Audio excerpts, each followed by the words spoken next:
하나님은 영이시니 예배하는 자가 영과 진리로 예배할지니라. 아멘.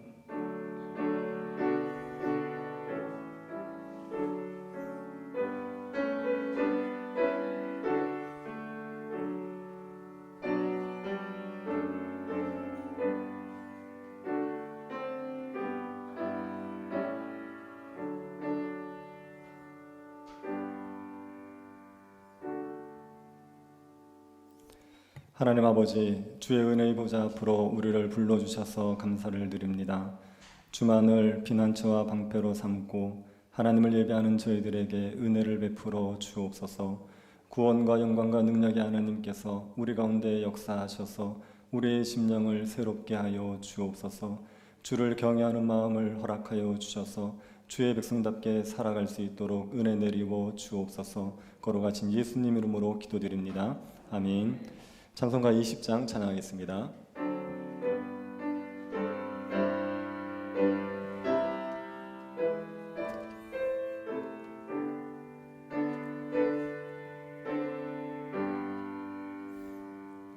큰 영광 중에 계신 주 나 찬송합니다.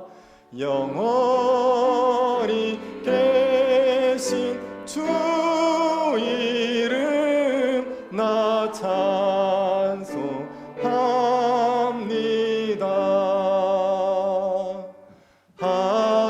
한없이 크신 능력을 나 찬송합니다.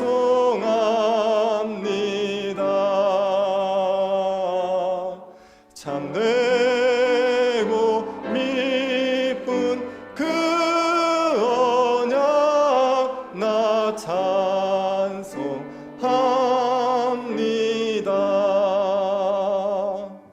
온 천지 창조하시던 그 말씀이 있어 영원히 변치 않는 줄 나 믿사옵니다. 그 온유하신 주 성 날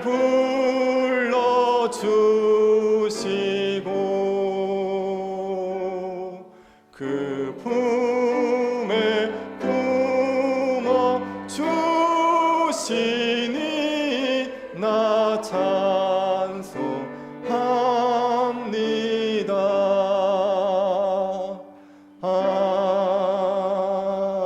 아멘. 사도신경으로 신앙 고백하겠습니다.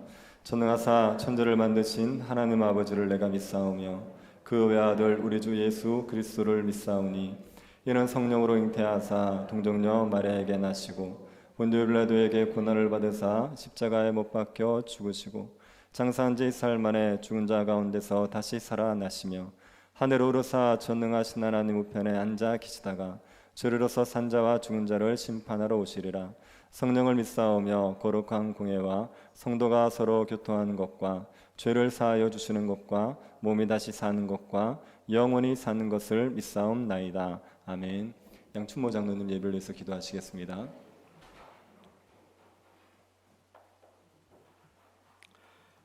같이 기도드리겠습니다.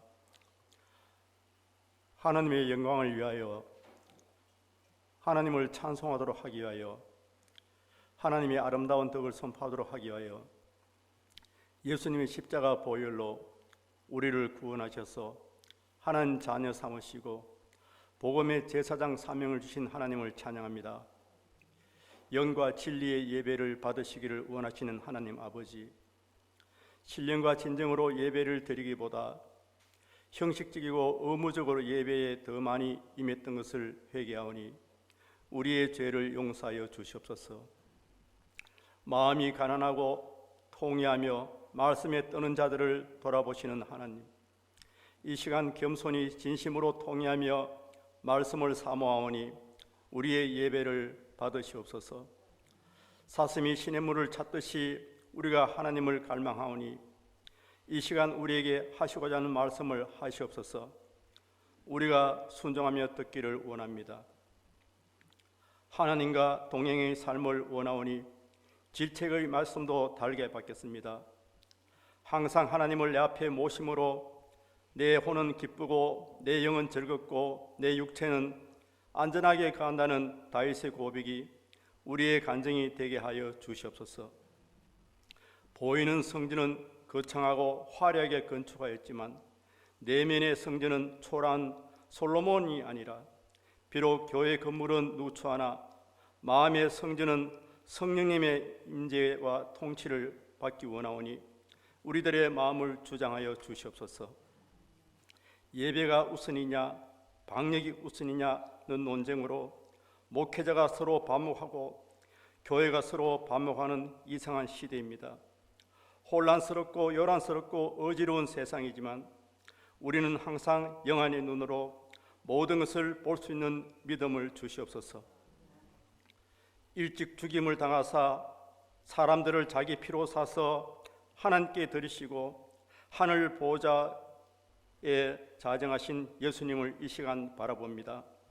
사망과 음부의 열쇠를 가지시고 불꽃 같은 눈으로 지상교회에 임재하시는 예수님을 바라봅니다. 공고하고 눈멀고 벌거벗은 라오디게아 교회가 절비한 이 시대에 순교를 결단한 스무나 교회처럼 선교를 담당한 빌라델피아 같은 문화교회가 되게 하여 주시옵소서. 목사님을 위해 기도드립니다. 정도를 행함으로 점점 더 강성하여진 요담이 되기를 원합니다. 하나님의 말씀을 가감없이 담대히 말씀을 선포한 이사야와 예레미야 같은 목회자가 되기를 기도합니다. 하나님의 영광을 위하는 구체적인 것이 전도, 선교, 구제임을 압니다. 때를 얻든지 못 얻든지 전도하라는 말씀대로 우리 모두 전도자의 삶을 살기를 원하오니 성령님 주장하여 주시고 인도해 주시옵소서. 땅끝까지 복음을 전하라는 말씀대로 비록 선교제는 못 가지만 기도와 물질로 동력하는 보내는 선교사가 다 되기를 원하오니 성령님 주장하여 주시고 인도하여 주시옵소서. 가난한 자를 불쌍히 여기는 자는 하나님께 구워드리는 것이라는 말씀대로 눈에 띄는 대로 주변을 돌아보므로 하나님께 넉넉히 빌려드리는 우리들이 다 되기를 원하오니 성령님 주장하여 주시고 인도해 주시옵소서. 반석이신 예수님의 터 위에 불에 타는 나무나 짚이 아니라 금과 은으로 마음의 성전을 잘 짓고 잘 지어 착하고 충성된 종이 우리들이 다 되기를 원하오니 성령님 주장하여 주시고 인도해 주시옵소서. 이 모든 것을 십자가에서 흘리신 피로 우리들을 사서 하나님께 드리신 우리 주 예수님 이름으로 기도드립니다. 아멘.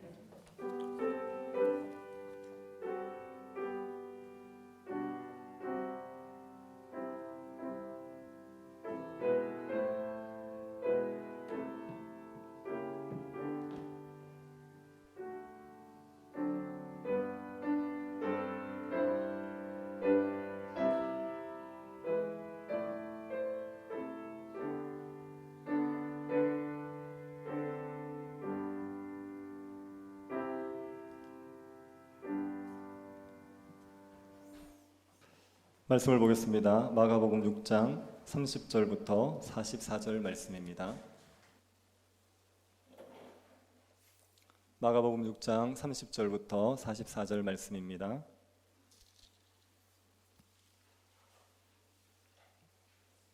찾으셔서 한 절씩 교도하겠습니다. 찾으셨으면 교도하겠습니다. 사도들이 예수께 모여 자기들이 행한 것과 가르친 것을 낱낱이 고하니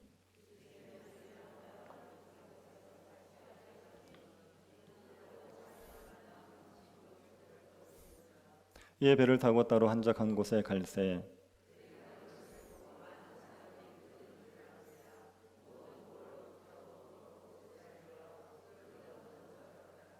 예수께서 나오사 큰 무리를 보시고 그 목자 없는 양 같음으로 인하여 불쌍히 여기사 이에 여러 가지로 가르치시더라.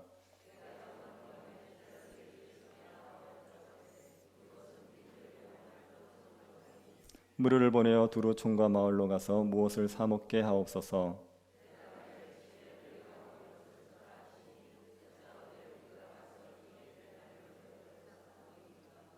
이르시되 너희에게 떡 몇 개가 있는지 가서 보라 하시니 알아보고 이르되 떡 5개와 물고기 2마리가 있더이다 하거늘.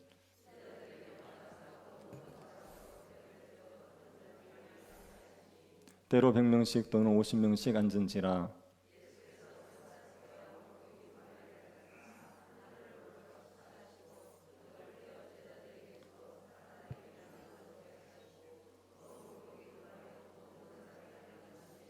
다 배불리 먹고 같이 보겠습니다. 떡을 먹은 남자는 5,000명이었더라. 아멘. 여러분은 바닷물이 짠 이유를 아십니까? 제가 제 아들에게 바닷물이 짠 이유가 뭐냐고 물으니까 바다에 맷돌이 들어있다고 했습니다. 무슨 이야기인지 아시나요? 옛날에 임금이 원하는 대로 다 나오는 맷돌을 가지고 있었습니다. 그런데 도둑이 와서 그걸 훔쳐갔지요. 배에 실어서 도망을 치다가 그 당시에 비싼 소금이 나오도록 했습니다. 맷돌에게 소금이 나와라 그랬더니 소금이 계속 나왔지요. 너무 좋았는데 문제는 이 멈추게 하는 방법을 모르는 겁니다. 그래서 소금이 너무 많아서 결국 배가 가라앉았습니다. 맷돌도 바다에 빠져서 계속 소금을 만들어내서 지금 바닷물이 이렇게 짜다는 이야기가 있습니다. 이 이야기가 우리나라에만 있지 않습니다. 여러 나라에 이 이야기가 있습니다. 어떤 나라는 맷돌이 아니라 방망이다 이렇게 얘기하는 나라도 있고, 어떤 나라는 할머니가 소녀에게 준 맷돌을 선장이 훔쳐간 거다 이렇게 전해지는 것도 있습니다. 여러 나라에서 바다에 있는 맷돌의 이야기가 있지만 이걸 진짜라고 믿는 사람은 없죠. 이건 동화지 실제 이야기라고 믿지를 않습니다. 예수님이 행하신 오병이어의 기적도 동화라고 믿는 사람들이 많습니다. 예수님이 행하신 오병이어의 기적은 사복음서에 다 기록이 되어 있습니다. 예수님의 이적 중에 유일하게 사복음서에 다 기록된 게 오병이어의 기적입니다. 복음서 기자들, 제자들이 한결같이 예수님이 오병이어의 기적을 행하셨다고 기록하고 있지만 사람들 중에 이것을 믿지 않는 사람이 많지요. 교회 안에도 이것을 믿지 않는 사람들이 많습니다. 그래서 신학자 중에 어떤 신학자는 예수님께서 떡과 물고기를 나눠 주실 때 이렇게 만들어내신 게 아니다. 원래 예수님은 그 들판에 비밀 창고를 가지고 있었고 거기에서 떡과 물고기를 꺼내준 건데 사람들이 예수님이 만들어준 거라고 착각한 거다. 이렇게 주장하는 사람이 있습니다. 또 어떤 사람들은 예수님이 사역을 할 때 예수님을 돕는 부유하고 경건한 여자들이 있었다는 거죠. 그 여인들이 예수님이 어디서 사역하는지를 알고 그 들판에 떡과 물고기를 배달해 준 거다. 그래서 배불리 먹은 거다. 그렇게 말하는 신학자가 있습니다. 또 어떤 신학자는 예수님의 제자들이 자기들이 먹으려고 감추어 놓은 비밀 창고의 것을 예수님이 내어주게 했다. 이렇게 주장하는 신학자도 있습니다. 이런 신학자들이 이런 얘기를 하는 이유는 오병이어의 기적이 실제라고 믿지 않는 겁니다. 정말 예수님이 물고기 2마리, 보리떡 5개 가지고 5,000명을 먹였다. 이런 일을 이뤘다. 이건 말이 안 된다. 그러니까 자꾸 합리적인 설명을 하려고 하는 거죠. 오병이어의 기적을 안 믿는 것은 예수님이 하나님인 걸 안 믿는 겁니다. 예수님이 하나님인 걸 믿지 않으면 복음서에 있는 이적은 다 소설이죠. 동화지요. 예수님이 하나님인 걸 믿지 않으면 예수님이 물을 포도주로 만들었다, 무리를 걸었다, 나병 환자를 치유했다, 다 거짓말이 되는 겁니다. 이건 있을 수가 없는 일이죠. 그런데 예수님이 하나님이라는 걸 믿으면 오병이어의 기적도 얼마든지 믿을 수 있습니다. 하나님이 무에서 유를 만드신 분 아닙니까? 그 하나님께서 이 물고기 2마리, 보리떡 5개로 5,000명을 못 먹이면 그게 이상한 거죠. 그래서 예수님이 하나님이라는 걸 믿으면 오병이어의 기적은 얼마든지 진짜라고 믿을 수 있지요. 여러분은 오병이어의 기적이 실제 사건이라고 믿으시죠? 네, 세 분이 안 믿지만 다수는 믿는 것 같습니다. 근데 오병이어의 기적은 예수님이 기적을 행했다 이런 게 중요한 게 아니라 여기서 예수님이 주고 싶은 메시지가 있습니다. 이적이라는 말과 기적이라는 말이 다릅니다. 기적이라는 얘기는 깜짝 놀랄 일이에요. 그런데 이적이라는 얘기는 메시지가 있다는 얘기예요. 그래서 오병이의 이적입니다. 여기에서 주고 싶은 메시지가 있습니다. 그게 무엇인지 우리가 본문을 차근차근 한번 살펴보면서 알아보겠습니다. 예수님이 오병이의 이적을 행할 때가 언제냐면요, 제자들의 선교 보고를 듣고 나섭니다. 예수님이 제자들을 둘씩 전도 여행을 파송시키셨어요. 제자들이 가서 복음을 전하고 귀신을 쫓아내고 병을 고쳤습니다. 그러고 나서 돌아와서 예수님에게 그 자신이 가르쳤던 것과 행한 걸 다 얘기했죠. 그 제자들의 선교 보고를 받고 예수님께서 제자들을 쉬게 하고 싶은 거예요.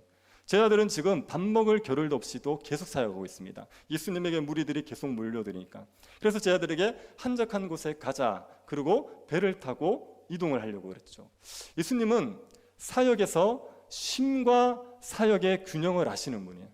그래서 쉬지 못하고 사역하는 게 위험하다는 걸 아시기 때문에 제자들에게 쉼을 주고 싶었던 거죠. 우리가 사역을 할 때 쉼과 사역의 균형을 이루셔야 됩니다. 쉼 없이 사역하면 위험한 겁니다. 오래 가지 못합니다. 그렇다고 쉼이 필요 없을 정도로 느슨하게 사역해서도 안 되죠.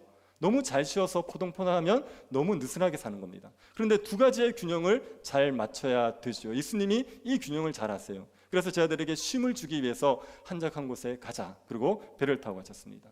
배를 타고 가는데 그 예수님을 무리들이 따라오는 거예요.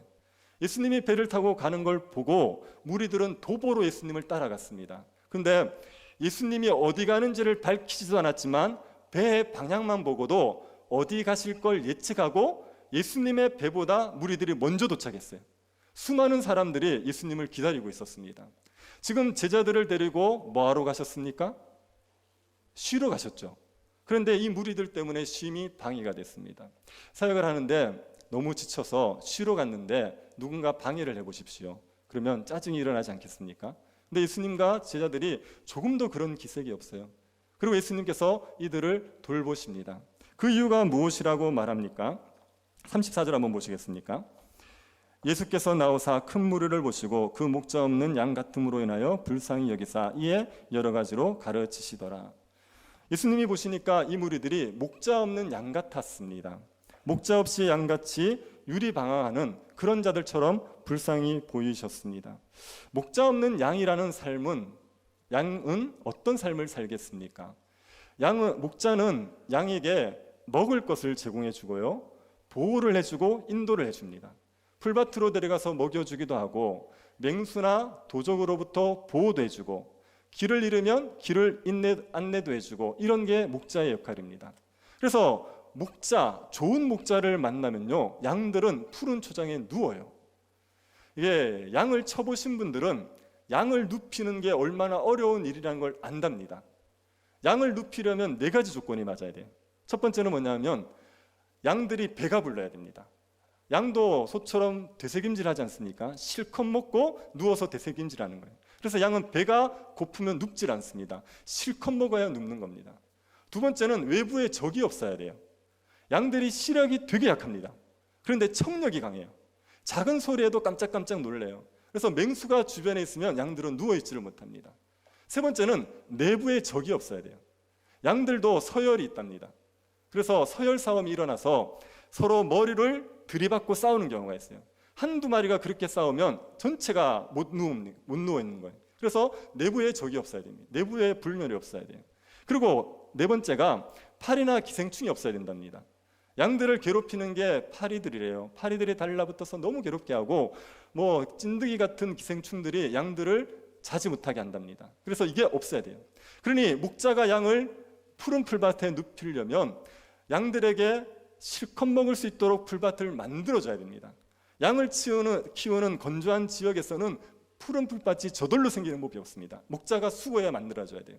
그리고 맹수들로부터 보호도 해줘야 되고 내부의 질소도 잡아줘야 되고, 그리고 기생충들을 약으로 이렇게 치료도 해줘야 되고, 이걸 다 해줘야지 눕힐 수 있는 거예요.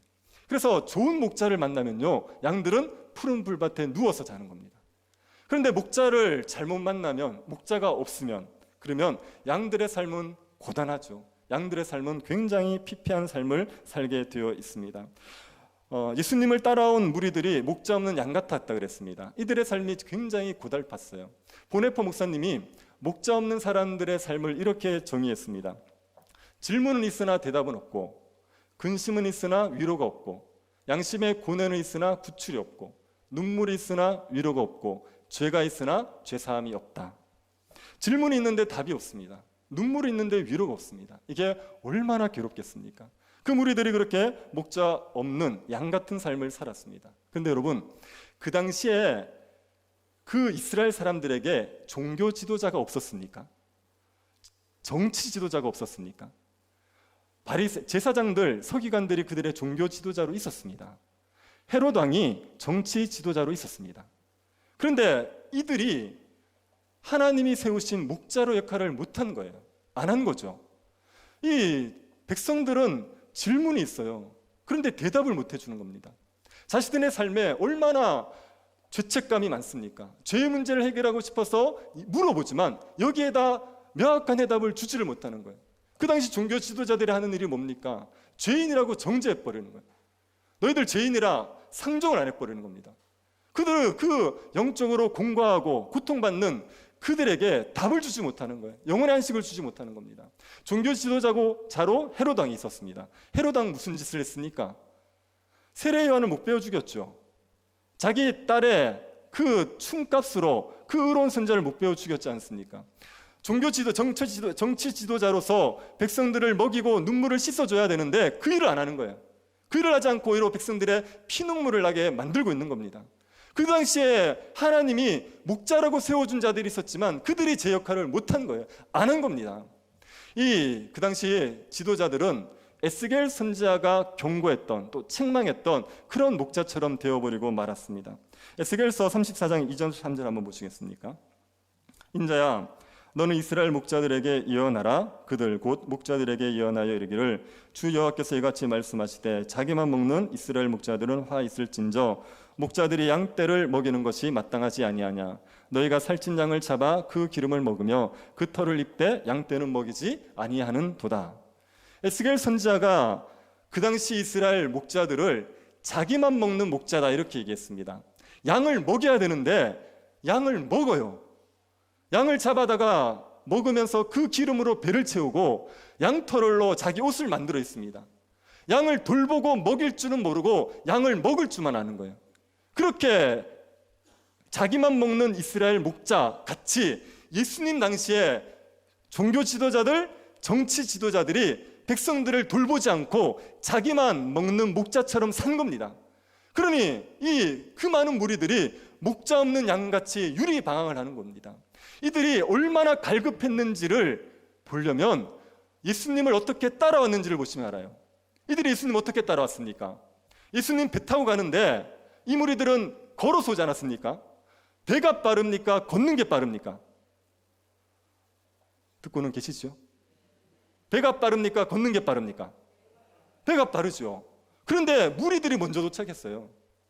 얼마나 갈급하면, 얼마나 자기들의 영적인 갈급함이 채워지지 않았으면 답을 듣고 싶어서, 위로를 받고 싶어서, 그래서 예수님을 따라 예수님보다 먼저 가서 기다리고 있었습니다. 이들은 목자 없는 양이었어요. 유리방하고 고통하고 있는 자들이었습니다. 그러니 예수님이 불쌍히 여겨주지 않으셨겠습니까? 너무 불쌍한 거죠. 그래서 예수님이 이 무리들에게 뭘 해주시죠? 34절 하반절 한번 보시겠습니까?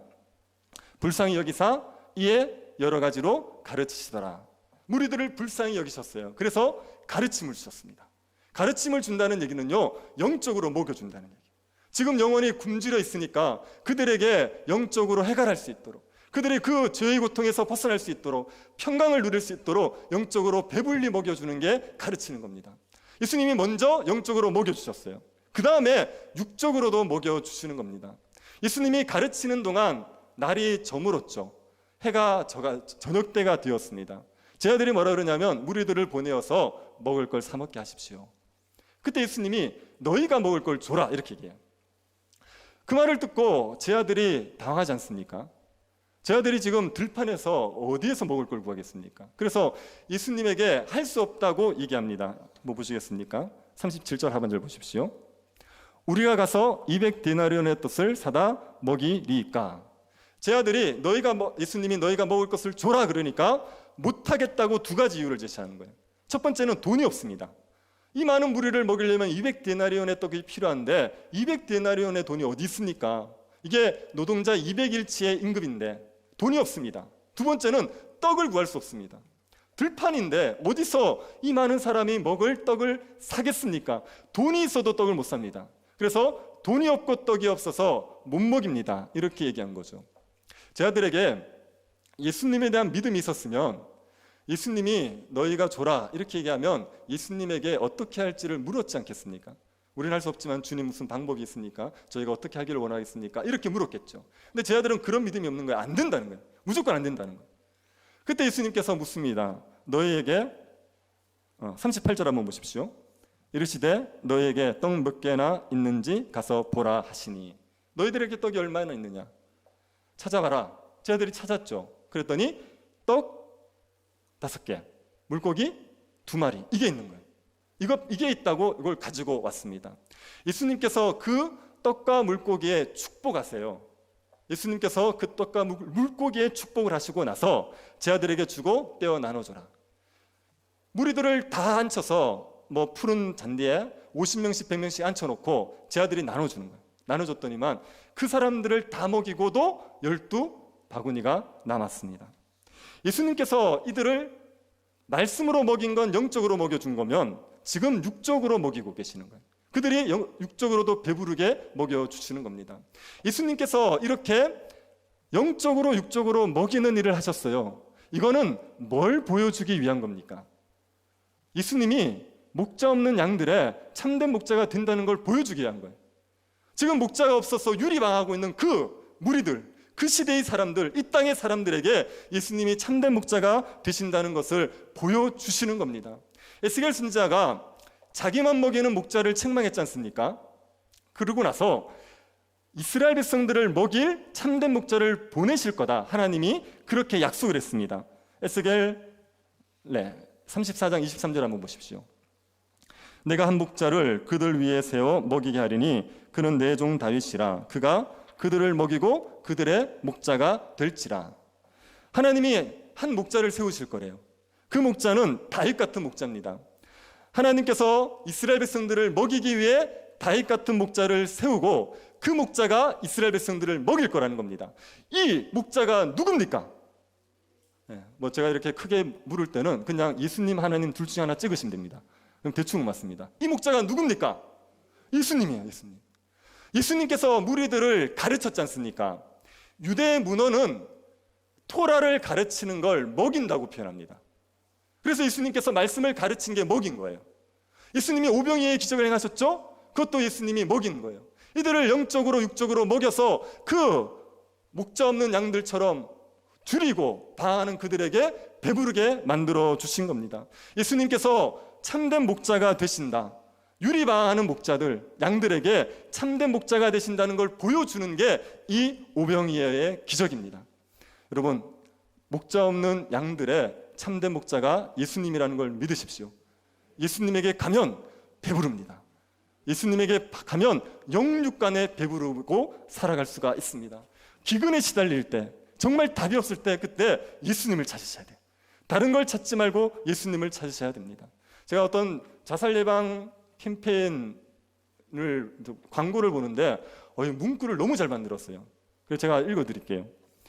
당신은 아빠라는 이름 때문에 아프면 안 되는 사람, 가장이라는 책임 때문에 쓰러져도 안 되는 사람, 남편으로의 약속 때문에 지쳐도 안 되는 사람, 자식된 도리 때문에 울 수도 없는 사람이었습니다. 그런 당신다움이 삶을 무겁게 하지 않았나요? 말 못하는 중년다움 대신 당신을 살리는 도움을 말하세요. 삶의 이야기가 시작되면 고통의 끝이 보입니다. 당신은 혼자가 아닙니다. 당신의 이야기를 듣겠습니다. 그러니까 중년들의 그 삶의 무게를 얘기하는 거예요. 저도 중년 아닙니까? 얼마나 이게 공감이 되는지요. 제가 여기 전화할 뻔했습니다.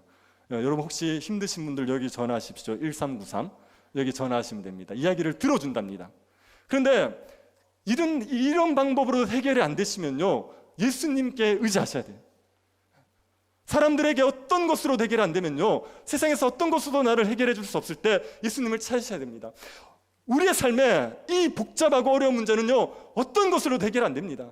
목자 되신 예수를 만나고 의지해야지만 그 예수로 말미암아 배부를 수 있어요. 예수만이 우리를 이 고통 가운데서 건져내고 영적으로 부여하고 우리의 삶을 풍요롭게 만들어 주실 수 있습니다. 그러니 예수 그리스도를 의지하십시오. 제가 어떤 목사님 간증을 들었는데요, 이분이 교사를 하시다가 목사님이 되셨어요. 집이 찢어지게 가난했답니다. 아버지께서 평생을 백수로 사셨대요. 결혼하고 나서 하신 일은 뭐냐면 애 낳는데 협조하고 아무것도 안 했대요. 애만 7명 놓고 맨날 술 먹고 백수로 지내신 거예요. 엄마 혼자 벌어가지고 집안 살림을 하는 겁니다. 혼자 벌어서 식구를 먹여 살리니까 얼마나 힘들어요. 그래서 엄마가 선언을 했어요. 자식들한테. 내가 너희들 밥은 먹여준다. 대신에 공부는 너희 알아서 해라. 그래서 학교 할 때 도시락도 안 사줬대요. 도시락 알아서 해결하라고. 그리고 이제 알아서 공부하라 그러니까 그래도 어떤 자식은 명문대도 가고 어떤 자식은 공부 안 하고, 근데 이 목사님은 공부를 열심히 해서 교사가 된 거예요. 교사가 되었는데 그 당시가 70년대예요. 너무 박봉이라서 생활이 나아지지가 않는 겁니다. 그래서 휴직계를 던지고 미국의 건축회사에 취직을 했더니 쿠웨이트로 발령을 내더래요. 그래서 쿠웨이트에 가서 1년 반을 있었습니다. 1년 반 돈을 버는데 교사 월급의 평균 7, 8배를 주더래요. 얼마나 돈을 많이 벌었어요. 그걸 다 어머니한테 보냈어요. 어머니가 그걸 차곡차곡 모았는데 사기꾼이 붙었습니다. 갯돈 노름하자 그러고 그 돈을 들고 다 날라버린 거예요. 그러고 나서 집에 돌아와 보니까 어머니는 갯돈 잃어서 좌절, 큰형님은 사업한다고 가족들 다 돈 빌려서 했다가 망해가지고 집안이 엉망이 된 거예요. 형제들이 돈 때문에 표정이 달라진 겁니다. 너무 낙심이 돼가지고 방황을 시작했어요. 술을 먹지 않으면 잠을 못 잤습니다. 너무너무 괴롭게 살다가 서울에 친구를 만나러 올라갔습니다. 서울 친구 만나고 이렇게 한강다리를 지나가는데 삶이 괴로우니까 여기서 끝내버리자. 그리고 한강다리 밑에서 뛰어내리려고 그랬대요. 뛰어내리려고 밑에를 봤는데 다리 밑이 너무 지저분하더래요. 그래서 이왕 죽을 거면 깨끗한 데 죽자. 그리고 여기서 뛰어내리려다 몇 걸음을 옮겼어요. 그리고 이제 깨끗한 데서 뛰어내리려고 그러는데 그 순간 마음에 드는 생각이 너 그래도 예수 믿지 않았느냐, 이 생각이 들더래요. 교회를 어릴 때부터 다녔어요. 따문따문. 그래서 중동 갈 때까지 술을 안 먹었답니다. 하지만 중동 가서 물이 없으니까 맥주를 먹기 시작했는데 그게 술을 길이 들어버렸어요. 그래서 그때부터 술 마시면서 교회 안 가고 믿음을 다 말아먹은 거예요. 그래서 죽으려고 하는 생각까지 간 거죠. 그 순간 그래도 네가 예수를 믿지 않았느냐 이 말이 딱 들면서 그래 내가 예수 믿는 사람이니까 한번 살아보자. 그 마음을 들고 죽기를 포기하고 다시 교사로 복직을 했어요. 그리고 교사로 복직해가지고 미션 스쿨에 발령을 받았는데 그 미션 스쿨에서 예배 때 예수를 다시 만난 거예요. 그리고 삶이 완전히 뒤집어져 버렸어요. 얼마나 충만하게 목회를 하시는 목사님이 된지 모릅니다. 여러분 혹시 박효진 장로님이라고 아십니까? 교도소 사역하셨던 장로님, 사형수 회심시키고 이런 장로님 있지 않습니까? 그분을 변화시킨 분이 이 목사님이. 그 절망 가운데 답이 없을 때 자기가 예전에 들었던 그 예수를 다시 기억하고 간 거죠. 그랬더니 예수님이 그 삶을 완전히 배부르게 만들어 주신 겁니다. 예수님이 우리의 참된 목자가 되십니다. 그분에 가십시오. 배고플 때, 굶주릴 때 예수 그리스도로 가십시오. 그리스도께 가면 주님은 우리를 배불리 먹이십니다. 예수님께서 무리들을 먹이실 때 조금 먹이셨습니까? 허기만 면하도록? 먹고 몇 개가 남았다고요? 12강줄이요. 12강줄이가 남았다는 얘기는요, 다 배불리 먹었다는 얘기입니다. 다 배불리 먹고도 남을 정도로. 예수님은 우리를 조금만 허기만 면하도록 먹이시는 분이 아니에요. 우리의 삶을 배부르게 하시되 차고 넘치도록 하시는 분입니다. 충만하게 하시는 거예요. 먹고 남게 만드시는 분입니다. 예수님이 우리에게 약속하신 게 100배 복 아닙니까? 30배, 60배, 100배. 예수를 믿으면 30배, 60배, 100배를 주겠다 약속하셨잖아요. 우리의 삶을 이렇게 풍조롭하게 하시겠다는 게 예수님의 약속이란 말이에요. 그러니까 그분께로 가면 우리는 배불러지는 거예요. 하나님 주시는 풍족한 은혜로 말미암아 부유함을 누리게 되는 겁니다. 예수님이 우리의 영혼만 먹인다고 생각하시면 안 됩니다. 예수님께 가면 영혼만 풍족해지고 여전히 육체는 힘들어질 거다 그렇게 생각하시면 안 됩니다. 주님은 우리를 영육간에 먹이세요. 주님은 우리의 육체의 피로도 채우시는 분이에요. 우리의 육체에도 부족함이 없도록 하셔서 차고 넘치게 하시는 분이 주님이십니다. 그 주님의 은혜로 우리는 얼마든지 충만하고 부유한 삶을 살아갈 수 있습니다. 여러분, 약간의 오해가 있어서 조심스럽지만 예수님을 믿으면서 성실하게 사는데 가난해지는 법은 없어요. 예수님을 믿고 정말 성실하게 자기의 삶을 사는 사람이 가난해지는 경우는 없습니다. 이럴 수 있어요. 자발적으로 가난을 선택할 수 있어요. 내가 더 많은 직장, 더 많은 부를 누릴 수 있지만 나는 주를 위해서 좋은 길을 가겠다, 이런 자발적인 가난을 선택할 수 있습니다. 목회자들이 대부분 그렇게 자발적인 가난을 선택하는 거예요. 그럴 수 있지만 성실하게 자기의 삶을 살아가는 사람이 가난해지는 건 없어요. 주님이 우리를 그렇게 두질 않으세요. 반드시 부유하게 해주시는 거예요. 하나님께서 우리가 이게 주시는 것들을 우리가 관리하지 못해서 가난해질 수 있어요. 우리의 욕심 때문에 이를 잃어버릴 수 있어요. 우리의 게으름 때문에 일을 하지 않아서 그래서 가난해질 수 있어요. 그러나 예수 그리스도를 믿고 성실하게 살아가는 사람들은 하나님이 넘치도록 부어주시는 거예요.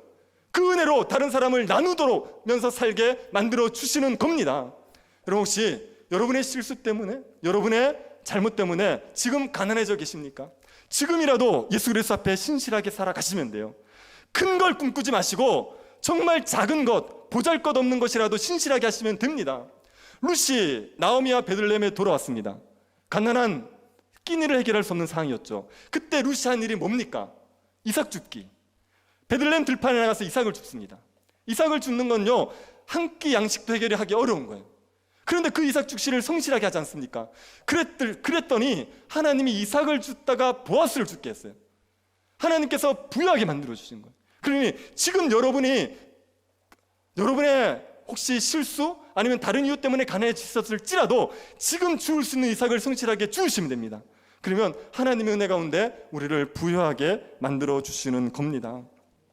우리가 예수 그리스도로 말미암아 풍족함을 누릴 수 있습니다. 그런데 이 풍족함을 가장 많이 맛보는 곳, 이것을 맛볼 수 있는 곳이 교회라는 것을 기억하십시오. 예수님께서 무리들을 먹이실 때 직접 먹이지 않으시죠. 제자들에게 주라 그랬어요. 제자들을 통해서 먹이신 겁니다. 예수님의 이 제자들을 통해서 무리들을 배불리 하시는 것은 교회를 통해서 먹일 것을 보여주시는 거예요. 주님이 사람들을 먹이시되 교회를 통해서 먹이십니다. 예수님께서 자기를 따르는 자들에게 나를 위해서 무엇을 버렸든지 100배를 주겠다고 약속하셨습니다. 가족을 버렸으면 100배, 전토를 버렸어도 100배, 무엇을 버렸든지 100배를 주겠다고 약속하셨어요. 그런데 그 약속이 어디서 이루어집니까? 그건 교회에서 이루어지는 거예요. 교회를 통해서 우리가 100배의 복을 누리게 되는 겁니다. 예수님을 믿는 사람들이 교회를 오지 않습니까? 예배를 드리러 오면 하나님의 말씀을 듣는 거죠. 말씀을 들을 때 핵심은 결국은 예수 그리스도 아닙니까? 맨날 듣는 이야기는 예수 그리스도에 대한 이야기예요. 예수 그리스도에 대한 이야기를 듣고 그 예수 그리스도에 대한 믿음이 생기지 않습니까? 우리가 영적으로 부유해집니다. 다른 어떤 이야기를 많이 들어도 그것으로 영적으로 부유해지잖아요. 그것으로 우리가 충만해지지 않습니다. 그런데 예수 그리스도에 대한 이야기를 듣고 믿으면 이게 우리의 영적인 부유함을 가져오게 되어 있어요. 그리고 우리가 성도들의 교제를 나누는 거예요. 교회에 와서 성도들이 함께 교제하면서 서로를 도우면 여기에서 충만함을 누리는 겁니다. 성도들에게는 은사라는 게 있습니다. 다른 사람들에게 없는 은사들이 있어요. 그 은사들 가지고 서로를 섬기는 거죠. 그러면 도움을 받으면서 정말 실제적으로 부유함을 맛보게 되어 있습니다. 물질의 은사가 있는 사람들이 구제를 해주고, 위로의 은사가 있는 사람들이 위로를 해주고, 구제 은사가 있는 사람들이 도움을 주고, 이렇게 하면서 정말 부유함을 맛볼 수 있게 되어 있습니다. 교회를 통해서 이 영적인 부유함을 누릴 수가 있습니다. 우리가 교회를 통해서 영적인 부유함을 누릴 수 있다는 것을 믿으시고 주님의 말씀에 순종하십시오. 주님이 뭐라 그랬냐면 너희가 먹을 것을 주라. 한번 따라해 보겠습니다. 너희가 먹을 것을 주라. 네. 우리에게 하시는 말씀. 너희들이 먹을 걸 줘라. 목자 없는 양들 외면하지 말고 너희가 먹을 것을 줘라. 그러면 우리는 뭐라 그랬습니까? 가진 게 없습니다. 그렇게 얘기하지 마시고요. 여러분에게 있는 물고기 2마리, 보리떡 5개를 내놓으시면 됩니다. 5,000명을 다 못 먹일지라도 한 명의 도시락도 안 되는 그런 거라도 내놓으시면 됩니다. 그러면 주님께서 여기에 축복하셔서 수많은 사람들을 먹이게 만드시죠. 우리가 가진 은사들이 정말 초라하지 않습니까? 어린아이 도시락 같지 않습니까? 그런데 이 부족한 은사를 가지고 섬기려고 하면요, 하나님 여기에 축복하시는 거예요. 여기에 축복하셔서 많은 사람들을 부유하게 만드는데 사용해 주시는 겁니다. 제가 오병이의 기적을 묵상하면서 들었던 궁금한 의문이 있었습니다. 예수님이 제 아들에게 뭐가 있냐 그랬을 때 물고기 2마리, 보리떡 5개밖에 없었죠. 근데 이거는 풍성한 음식입니까? 빈약한 겁니까? 이거는요, 가난한 사람들이 먹는 음식이에요. 보리떡 가난한 사람이 먹는 거고요. 물고기라는 게 정어리 크기입니다. 그렇게 크지 않아요. 그래서 이거는 어린아이 도시락 같은 거예요. 보잘것없는 거예요. 이걸 드렸더니만 이것 가지고 5,000명을 먹이신 거예요. 그런데 만약에 제자들이 랍스타를 드렸어요. 그러면은 5,000명은 뭘 먹었죠? 랍스타를 먹은 거예요. 제자들이 연어 훈제를 드렸어요. 그럼 5,000명은 연어 훈제를 먹은 거예요. 그 드린 걸 가지고 먹는 거예요, 그죠? 근데 제가 약간 아쉬운 겁니다. 아니, 주님이 어차피 주실 거면 이 보리떡 물고기 말고 더 맛있는 거 배불리 먹이실 수 있지 않느냐. 안심 스테이크 얼마나 좋습니까? 이런 걸 실컷 배불리게 먹일 수 있지 않습니까? 그런데 하필 제자들이 드린 그 초라한 도시락으로 배불리 먹이시는 거예요. 이유가 뭐겠습니까? 뭐 제가 생각한 건 그거예요. 이건 제자들에게 기쁨을 위한 거다. 제자들이 자기가 드린 것으로 많은 사람들을 먹이는 기쁨을 누리게 하기 위한 거다. 정말 보잘것없을 드렸는데 이걸로 사람들이 먹고 남아버리는 거예요. 이게 제자들에게 얼마나 기쁘겠습니까? 주님이 그 말씀을 하시는 것 같아요. 너희들이 내놓는 게 초라하고 부족해도 내가 그것으로 얼마든지 많은 사람을 배불리 먹을 거다. 그것으로 사람들을 배불리 먹이고 하나님 나를 위해서 쓸 거다. 그러니 너희들이 가진 게 초라하더라도 아낌없이 내어놔라. 그것으로 먹여라. 그러면 모든 사람들을 배불리 먹이겠다. 그렇게 말씀하시는 것 같습니다. 우리가 이 주님의 말씀을 믿고 이 말씀에 순종합시다. 너희가 먹을 것을 주라. 이 말씀에 순종하셔서 여러분이 가지고 있는 그 작은 은사라도 주님께 드려서 사람들을 먹이는데 사용하시기 바랍니다. 그래서 우리 모두가 배불리 먹고도 12바구니가 남는 그런 풍요로운 삶을 살아갈 수 있게 되기를 간절히 바랍니다. 하나님 아버지, 우리들을 예수 그리스도의 양모로 삼아 주신 것을 감사드립니다. 예수 그리스도로 인하여서 우리의 영혼이 배부르게 하여 주옵소서. 주의 말씀을 듣고 읽을 때 우리의 영혼이 충만해지게 하시고 우리의 필요를 채우셔서 우리의 삶이 풍요롭게 하여 주옵소서. 저희들이 교회를 통해서 배부르기를 원합니다. 너희가 먹을 것을 주라는 말씀에 순종해서 교회를 섬기게 하셔서 모든 성도들과 함께 풍족한 삶을 살아가게 하여 주옵소서. 거룩하신 예수님 이름으로 기도드립니다. 아멘. 찬송가 569장 부르시면서 봉헌하겠습니다.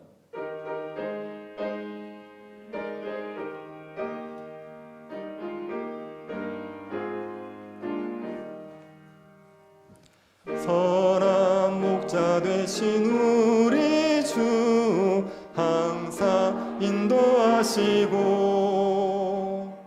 푸른 풀밭 곳에서 우리 먹여주소서.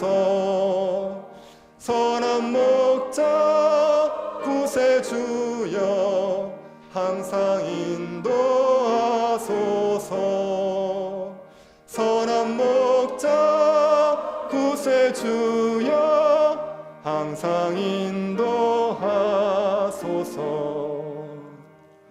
양의 문이 되신 예수여 우리 영접하시고 길을 잃은 양의 무리를 항상 인도하소서. 선한 목자 구세주여 기도 들어주소서. 선한 목자 구세주여 기도 들어주소서. 흠이 많고 약한 우리를 용납하여 주시고 주의 넓고 크신 은혜로 자유 얻게 하셨네. 선한 목자 구세주여 지금 나아갑니다. 선한 목자 구세주여 지금 나아갑니다. 일찍 주의 뜻을 따라서 살아가게 하시고 주의 크신 사랑 베푸사 따라가게 하소서. 선한 목자 구세주여 항상 인도하소서. 선한 목자 구세주여 항상 인도하소서.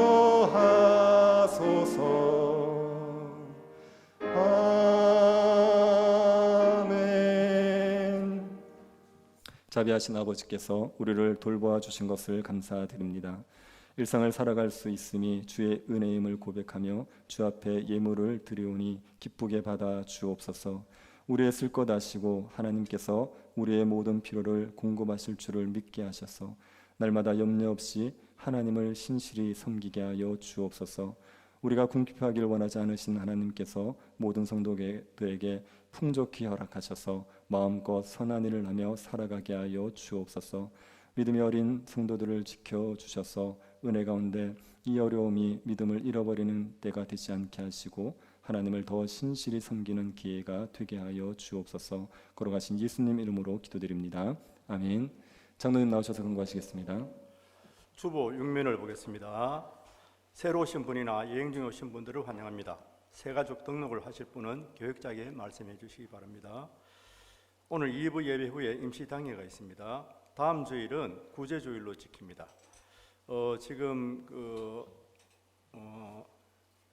인쇄가 되어 있지 않는데 몇 가지 좀 부탁드리겠습니다.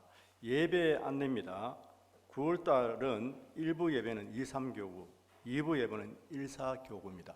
아무리 봐도 2부 예배가 인원이 많기 때문에 가급적 1부 예배에 오시면 좋겠습니다. 교회 내 방역을 철저히 해주시기 바랍니다. 마스크를 꼭 착용하시고 음식물 취식은 금지입니다. 또 소그룹 모임도 금지입니다. 예, 이상입니다. 다 같이 일어나셔서 주기도 문성 찬송하고 축도 예배를 마치겠습니다.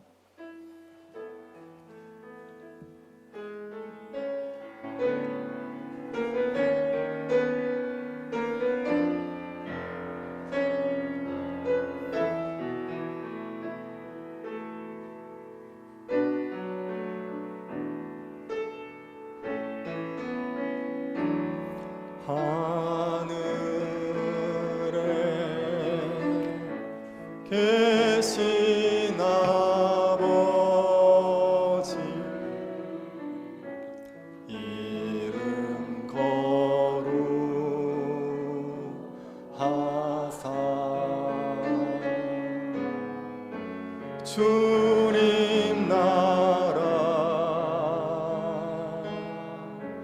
임하시고 뜻이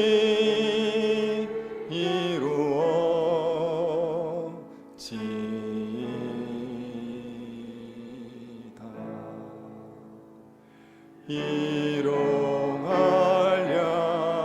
양식 주시고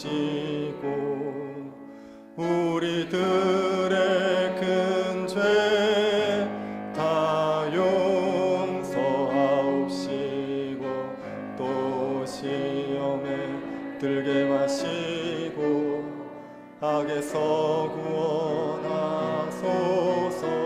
대개 주의 나라 주의 권세 주의 영광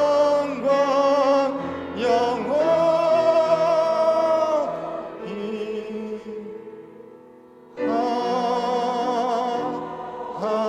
아멘. 지금은 우리 주 예수 그리스도의 은혜와 하나님의 사랑과 성령의 교통 위로하심이 사랑하는 주의 백성들의 머리 위에 지금으로부터 영원토록 함께 있을지어다. 아멘.